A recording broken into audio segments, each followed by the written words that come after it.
Good morning, everybody. My name is Jill Dannenfelser. I'm here from the University of Maryland School of Nursing. I'm here to talk to you today about the pediatric asthma pathway and how it applies to patients coming into a pediatric emergency department. To get started today, we're going to have a little bit of a case study just to start getting you thinking. This presentation should be very interactive. If you have any questions, feel free to ask. I'm going to be asking you for your opinion, and I want us to be able to have a conversation throughout the presentation to assess your understanding. So with our case study, we're going to start with a 7-year-old female who has been brought into the emergency department with audible expiratory wheezing. The patient was sent in by the school nurse at her brand new school, and it's in your emergency department with her mom. In triage, you notice that the child has audible wheezing, nasal flaring, and some slight retractions. So I want to know from all of you, what is your initial plan for this patient? Yes, go ahead. Check oxygen saturations. Excellent. So we want to know, is this child oxygenating? We already know she's in some point of respiratory distress because she has the nasal flaring and the slight retractions. So she is working harder than normal to breathe. So we want to know how her oxygen levels are. Any other ideas? Can we know more about her history from her mother? Thank you. Very good point. So any asthmatic patient or any patient who has any trouble breathing, it is important to know what is their history. Do they have a history of asthma? Do they have a history of previous admissions due to respiratory compromise? So you want to talk to the mother, listen to the mother, find out what the child has been through in the past, or is this the first time this has ever happened to the child? So those are the other questions that you would like answered immediately as well. Is her past medical history, and then what medication she might take for asthma, and maybe what medications they've given her even before she's arrived to your emergency department. So as we go through this presentation, we're going to focus on the other information that you're going to want to obtain and how you're going to want to treat this child. So the objectives of our lecture today, at the end of this lecture, the nurse will be able to list the common causes of asthma exacerbations, the common triggers that cause asthma exacerbations, list the signs and symptoms of an asthma exacerbation, and finally we'll go through all the steps of the asthma pathway for treatment of the acute exacerbation in the emergency department. So really we should start with, why is this important? Why is it important to talk about pediatric asthma and the treatment of it in the emergency department? Pediatric asthma is the leading cause of hospital admissions for pediatric patients. It is the reason for 10.5 million missed school days for school-aged children throughout the United States. Children are reliant on their education. Missing school days puts them behind in school. It means that their parents now have to take off work, so it is a financial burden on the parents, and it really puts a child at a disadvantage. So it's essential that we treat asthma quickly and efficiently so that we can get kids back in school. It is an expensive burden on the healthcare system. The American Lung Association said that the direct cost of asthma in the United States from medical bills is around $50 billion a year. So it's very expensive to treat people with asthma, so prevention and quick treatment is key. And of course with pediatric patients, anytime that there's something going on with their respiratory system, it can be life-threatening. So what are our common causes of asthma? What causes that exacerbation? Really, it's divided into two categories, environmental or extrinsic causes, and then intrinsic causes or internal causes. So your environmental causes are going to be your plant pollens, animal fur, chemicals. So if a child is exposed to a new perfume or a new scent, a new cleaner in school, those are all things that can cause an asthma exacerbation. Very importantly, foods can also cause a child to go into an asthma attack. So if a child is allergic to a food, it can really trigger their asthma, their wheezing, and their respiratory distress. Smoking is probably the number one cause of asthma exacerbation.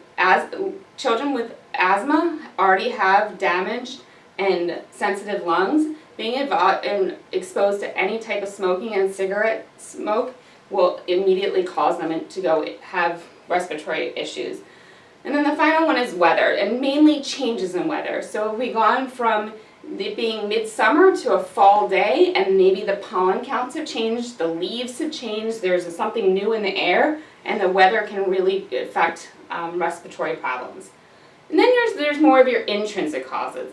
Is the child experiencing a viral or bacterial infection that is affecting the lungs?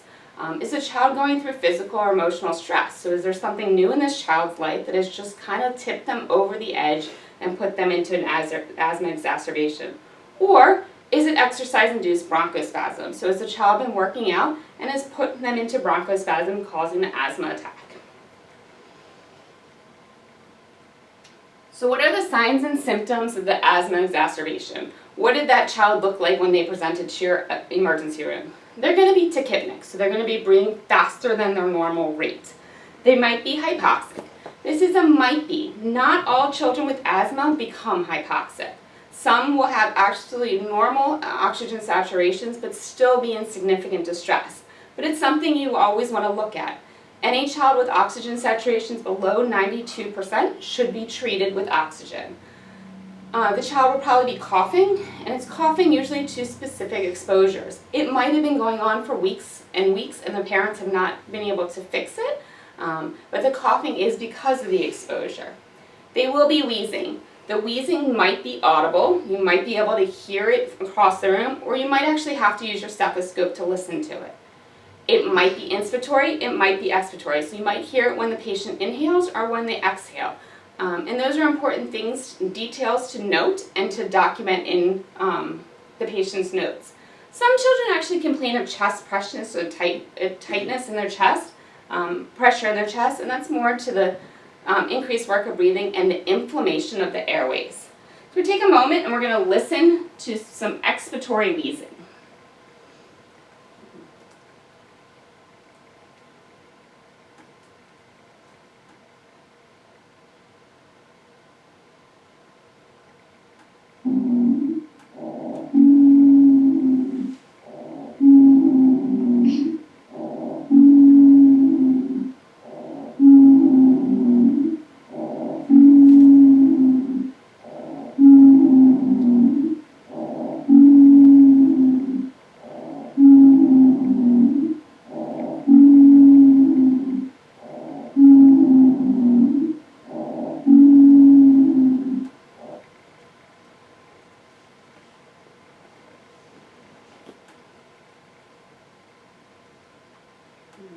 So is everybody able to hear that wheezing and hear the wheezing during expiration? They made a good point that it kind of sounds like breathing through a very tiny straw and the high-pitched squeal that you're going to hear.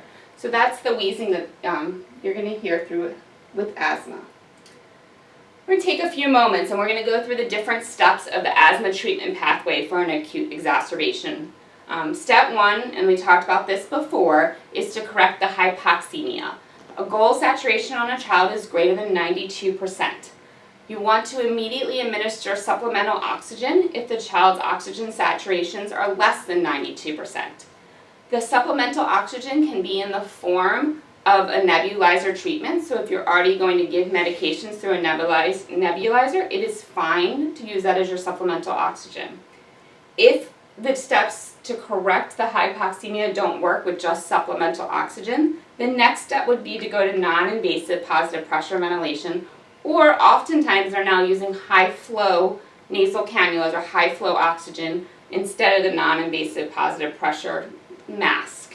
The final and most cautious step that you want to ever take with an asthmatic is endotracheal intubation. You want to proceed with endotracheal intubation very cautiously.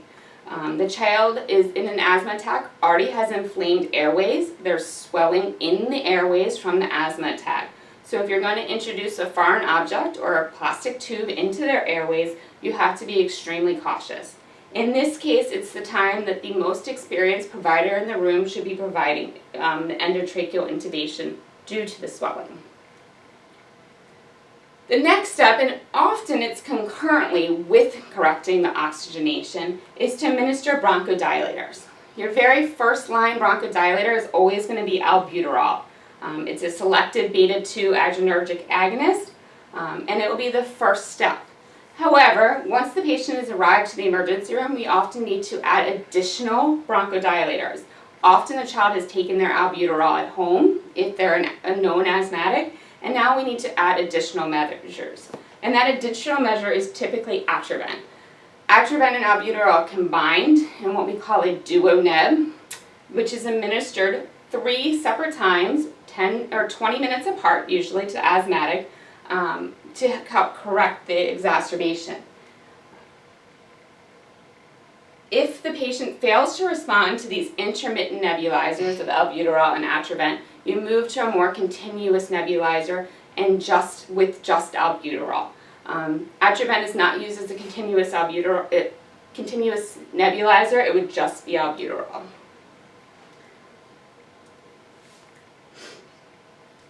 The third step of the asthma pathway is to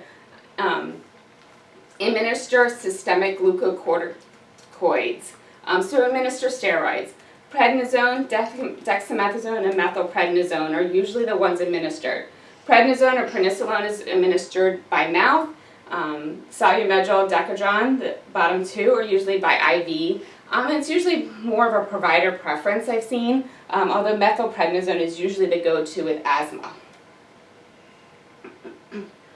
With any type of steroids, though, it's going to take about 2 to 4 hours to see any results from them. They are not immediate, but they will decrease the swelling in the airways and help open them up for the child to be able to breathe better.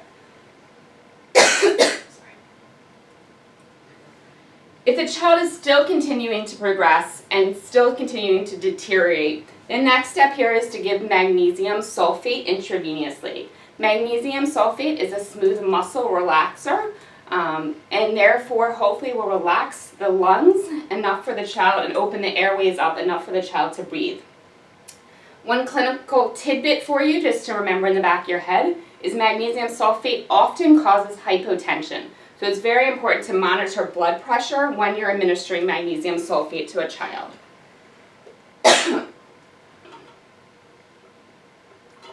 When you start administration, since you're going to be worried about hypotension, it's a good idea just to have a fluid bolus hanging in case you need it if that child's blood pressure drops.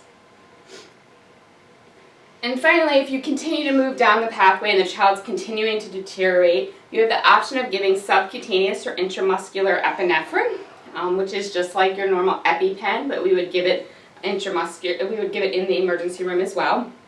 Or the final step is usually to do a terbutaline bolus and then a terbutaline drip. It's an intravenous beta agonist. Again, a key clinical tidbit for you there is anytime you're going to give terbutaline, you want to get a 12-lead EKG and run serial troponin levels. Terbutaline's been known to cause myocardial ischemia, so you really have to watch the heart if you're giving terbutaline. In this case, the child is automatically going to be admitted to a pediatric intensive care unit for close monitoring. All right, so let's go back to our case study and let's have a little bit of a group discussion on what we've learned today through this lecture and how it can apply to our little 7-year-old who's been in the emergency room. So as a reminder, we had a 7-year-old present to the emergency room with audible expiratory wheezing. She was sent in by that school nurse from her brand new school. And in triage, the patient has audible wheezing, nasal flaring, and slight retractions. So let's go through our key points and our key objectives and see how we can apply them to our case study. So first and foremost, what do you notice from here that could be potential triggers for this asthma exacerbation? Could have been the emotional stress of the new school. Very easily. So this child has now just transitioned from her old comfort zone of an old school to a brand new school, and she could be feeling some emotional stress that could easily lead to the asthma exacerbation. Could it be possibility that there are new allergens in her new school that she wasn't exposed to in the last school? Excellent. Again, so the child might be being exposed to all new sets of allergens in that new school. There could be new molds, there could be new dust. There could be they might not have air conditioning in the new school where they did in the last one. All of these things are very strong possibilities that could have been the trigger to this. What things do you want to know about this child from the mother? Again. History?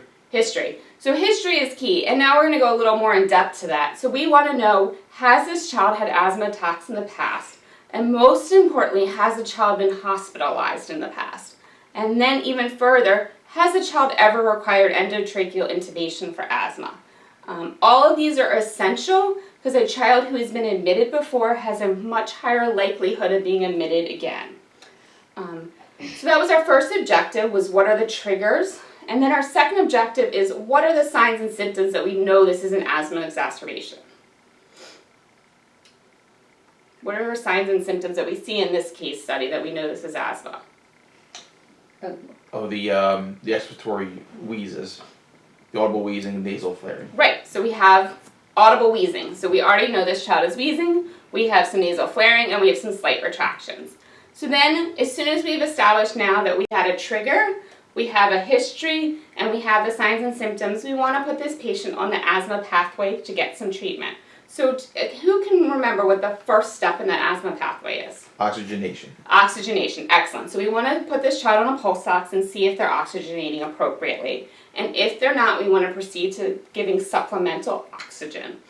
And then, is anyone able to tell me what the second step of the oxygen or the asthma pathway was? To give them bronchodilators. Excellent. So the bronchodilator. So we're going to move to albuterol and Atrovent. So that's step 1, oxygenation. Step 2, bronchodilators. Step 3, we're going to be giving glucocorticoids or steroids.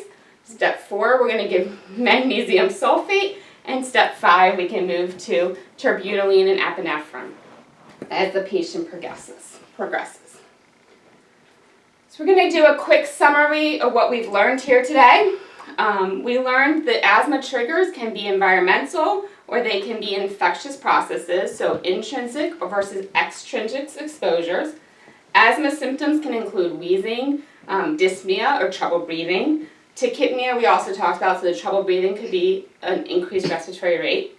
Hypoxia and coughing. Emergency departments should really follow the stepwise asthma pathway for treating pediatric patients in their emergency room with asthma exacerbations. And finally, I hope I've done a good job today, but if there's any questions at all, feel free to reach out. My email address is here, or I could take any questions now. You're all good? Well, I thank you very much for listening today. And again, if you come up with questions later, feel free to reach out. Thank you. Thank you. Oh, and I guess finally, I'm sorry, my references are all there if you would need them.